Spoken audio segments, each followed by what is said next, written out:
Hello, and welcome back to the Sitting Duck, a Town of Duck podcast. I'm particularly excited for today's guest because he's kind of the person you see but never really hear. He's a man of not so many words, and I say that with the utmost endearing terms. But welcome to the man, the myth, the legend, Sandy Whitman. Thank you for being here today. You're welcome. So for those of you who don't know, Sandy is our mayor pro temp or vice mayor, and I'm going to ask a little bit about that, but the premise of this episode is kind of to give you an opportunity to learn about those who sit at the dais. So that being said, if you want to just start off with a little bit of an introduction, that'd be great. I'm Sandy Whitman, lived here in Duck the past 14 years. We've owned our home here since '83, and it's been our summer home for our family. And I decided a number of years ago that when something happened on the council that I thought maybe I should run for town council, and I did and was elected. I've been reelected 2 times after that. So, but your involvement with the town kind of goes beyond council because you're heavily involved in our volunteering community. Can you tell us a little bit more about that? Yeah, my wife and I, when we were down here, when they started first having the jazz festival, we volunteered for that. Then that just led into some of the summer programs.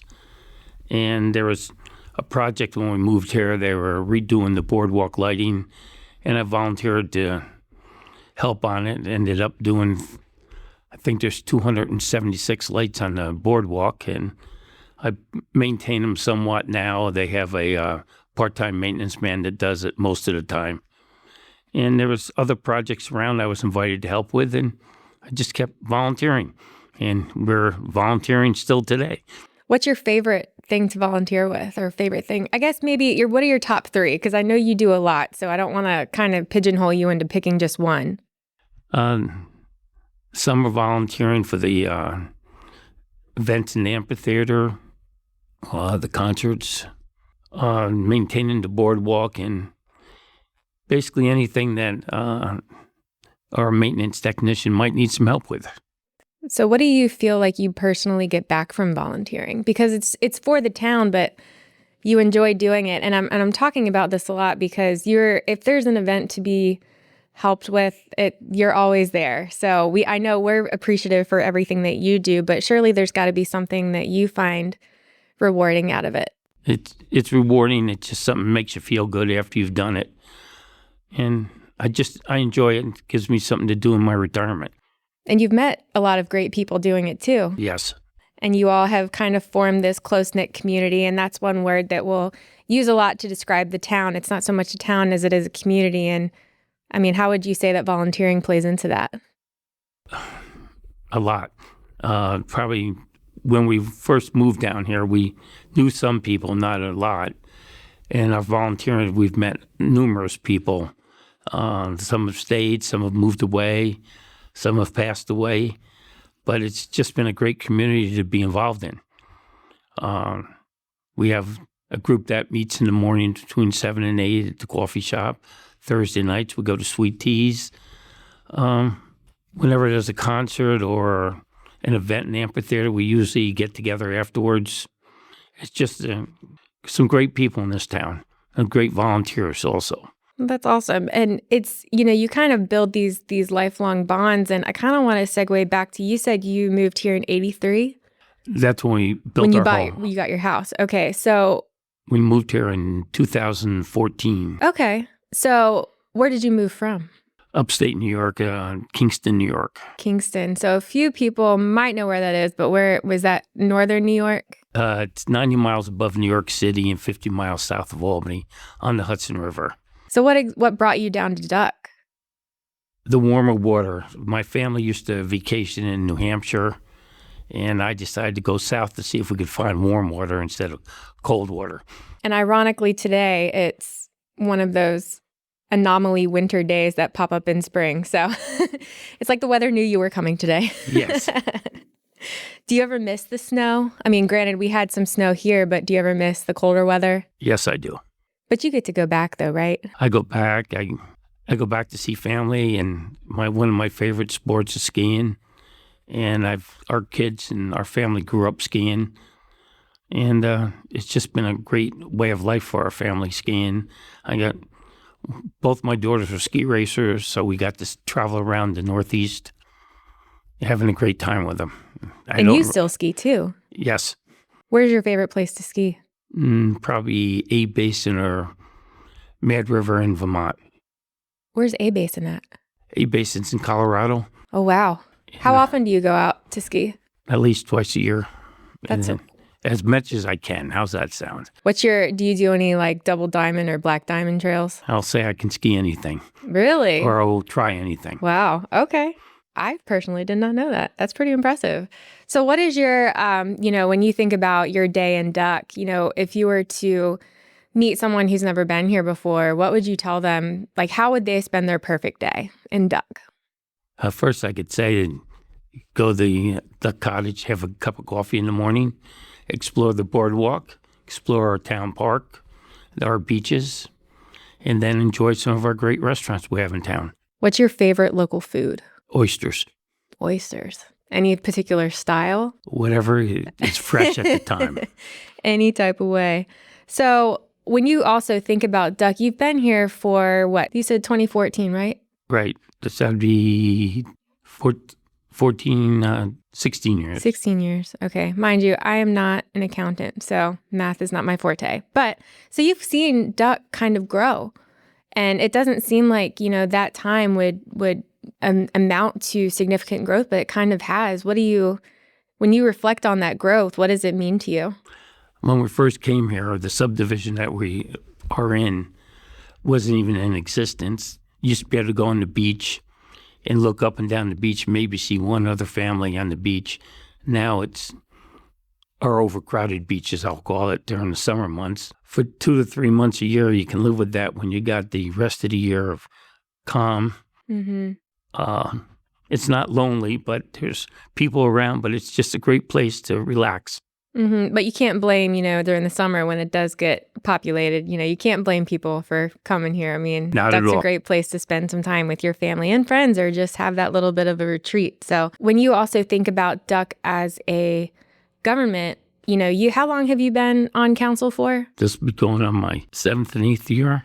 So you've also seen it grow, in that sense as well. And when you reflect on your time as council member, I mean, what kind of sticks out to you as far as like, flagship projects or just things that kind of stick out as far as, projects, achievements, certain moments? What sticks out? Completion of the boardwalk, the sidewalk through the commercial section of town, planning the new public safety and police department. Mm-hmm. That's a tough one after Right. 9 years of planning and trying to get it built and still working on it, Right. to getting it down to a piece of property to put it on. Would you say that that's kind of like the biggest project that you're focused on right now? Or what's on the radar for council at this time? Public safety building. Yeah. We've talked a lot of shop type stuff, but again, I want people to kind of get to know the person who sits at the dais. So let's have a fun fact. What's a fun fact people might not know about you? I guess that I'm willing to help anybody that needs some help. Same thing we do in council. We try to help each other out. And I do the same thing with my neighbors or friends. I know that when I first started working for the town, you were kind of a household name. I mean, you still very much are, and not so much as, a council member or an elected official, but just someone that you can call on. There are people that if they have a question about anything, how to fix something or electrical work, they're like, oh, call Sandy. So I know, that's vetted that you are a great resource to not just the town, but anyone who needs it. Let's see. What's another fun fact that I can fire off? What's your favorite kind of music? Beach Boys. Beach Boys? Yep. Did you go see them when they were here a few years ago? Yes. What did you think of that? Great. Yeah, with John Stamos up there. Mm-hmm.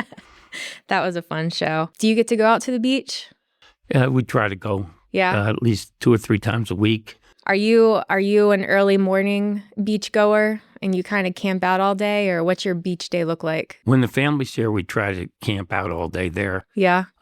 We usually go in the afternoons and come back and relax. Yeah. Man, I can't wait for warm weather.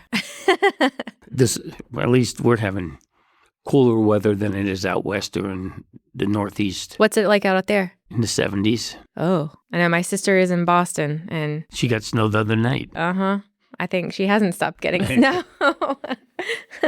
Did you ever think that you would end up in public service? No, not at all. When you were growing up, what was your dream job? I'd have to say it'd be my electrical contracting business. And that's something that you've got family history with too, right? Correct. Who was it? My grandfather, my uncle, and my father. Was it all in one business? No. Oh, There wow. are 3 separate ones. So did you get to learn that trade from them? Yes. Wow. Did you ever have your own business? Yes. But you still get to do stuff like that. You mentioned, doing boardwalk lighting and everything. So you still get to do that a little bit. Yeah, a little. Now, do you golf or is it just your wife? My wife. Tell us about Marianne. Loving wife for 50 years. Puts up with me. But she's right beside you if you're here at a town event. So if you see Sandy, you got to say hi to Marianne. She is. Well, we've covered a lot. Is there anything? As you said, I'm a person of few words. But you're doing well. This is good because it's important for people to get to know that, it's not just a role that's sitting up at your seat. It's a person. And I think it's great that people know that there's a human side of elected officials and anybody really. We've gone through a lot in a very rapid fire succession. But let's kind of be a little bit introspective here. If you were to kind of think about your role in public service and just everything that you have experienced in life and what you enjoy and what things are priorities to you now, what's kind of a piece of advice that's always kind of stuck with you? There was one that my father always used to say to us when we were young, if your wages don't call you, no one else will. And that's always stuck with me, even when I was in business and we'd have people that come in late all the time. And I'd say, you could have called me when, they were ready for me. I'd say, if your wages don't call you, I'm not calling you. And that would be the end of my sentence to him. Go home and come back tomorrow. I've never admittedly heard that before, and that is very profound and sounds like something a very wise father would advise. So is there anything else that you'd like to add? I'd just like to say to the town, anybody listening to this, that, if you want to come into town and volunteer, we'd be glad to have you anytime. It's a great way to meet everybody. Yes. If you're new in town, it's a great, great way to meet someone. We're about to have all of our upcoming summer events, and we're doing more in the off season. So there are tons of opportunities for that in the off season. We didn't even talk about this. You plant beach grass too. Yes. You forgot to add that to your resume. There's a lot of things I do. There's I just don't remember. Yes. So yeah, and if you come to any event at all, you'll likely see Sandy Whitman here. But if you see him out in the community, out on the boardwalk, say hi. He'd love to meet you. And I'm kind of putting him out there as our welcoming committee. But thank you so much for thanks for having me. Braving the microphone. I'm very proud of you, and I'm honored that you were able to sit in and get to tell people a little bit about yourself. So I appreciate it. Well, and thank you for listening to The Sitting Duck, a Town of Duck podcast. Be sure to like this episode and follow us on social media to help us get the word out. Stay tuned for more of these little profile interviews to get to know the people in the community. For the latest on what's happening in the town of Duck, visit ducknc.gov.